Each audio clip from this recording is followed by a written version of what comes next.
Titigan ang kanyang mga mata kahit na nasa loob lamang ito ng iyong cellphone. Hello mga guys, kumusta kayo? Panibagong araw, panibagong video na naman tayo. And sa araw na ito ay isa na namang video ang aking ituturo sa inyo na simpleng gabay o simpleng pamamaraan na makakatulong sa atin. At bago ang lahat, gusto ko lang mag-disclaimer sa mga taong hindi naniniwala at hindi gusto ang mga kagaya nitong video. Please skip this video at maghanap kayo ng videos na gustong-gusto nyo dahil ang video na ito ay para lamang ito sa mga taong naniniwala and gusto mag-try. Sa lahat po ng mga nagko-comment po dito sa aking video dito sa loob ng aking channel, mag-ingat sa lahat ng mga nagre-reply sa inyo na dinadala kayo sa kanilang WhatsApp and Imo app upang makaiwas po tayo sa scam. Ngayon po ituturo ko sa inyo paano siya or paano mo titigan ang kanyang mga mata upang hindi siya magawang magloko o hindi niya magawang magsinungaling sa inyo.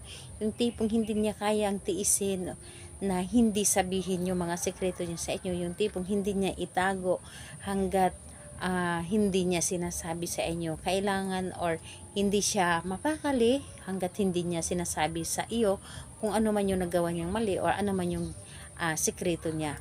So, ayun po, dito po ay pwede itong gawin sa parehasang kasarian, babae to babae, and lalaki to lalaki. And syempre naman sa ating babae at lalaki na mag-partner. And pwede mo itong gawin kahit na kayo ay magkalapit at magka-LDR sa isa't isa. Dito is, ang kailangan mo lamang dito ihanda is ang iyong cellphone. So napakadali lamang nito dahil cellphone lamang ang ating kailangan. And ayun po, kailangan lamang natin dito ang kanyang larawan na nasa loob ng inyong cellphone.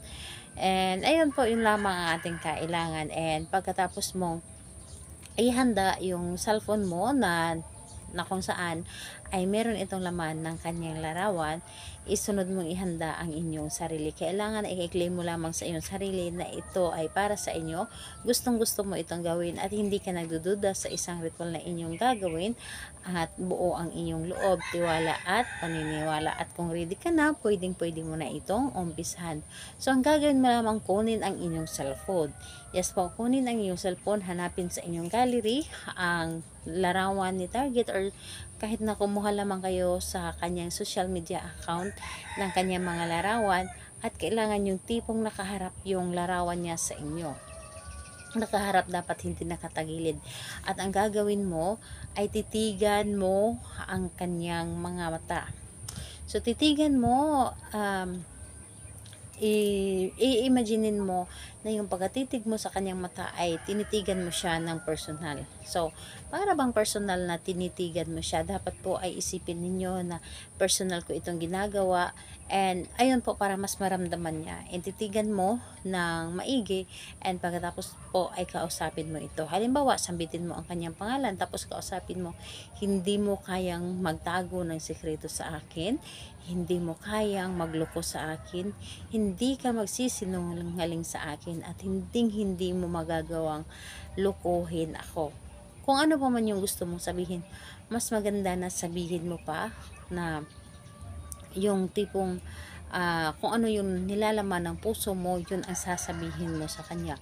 And ayun po, sabihin mo lamang lahat-lahat ng gusto mo na nanggagaling sa puso mo mismo. And ayun po, kung magtatanong ka kailan ito pwedeng gawin natin ito sa kahit anong araw at oras. And kailangan sa paggawa mo nito ay mag-isa ka lamang, tahimik ang paligid, yung tipong sobrang tahimik ang paligid, walang kaingay-ingay, para mas mabilis tayo mapapakinggan ng universe at mas mabilis itong gumana sa kanya. So the best itong gawin sa mga partner ninyo na mahilig magtago ng sekreto sa inyo. So gawin ninyo ito upang hindi na magawang magsinungaling sa inyo ng mga partner ninyo. Ayan po, salamat po sa inyo. Bye bye everyone.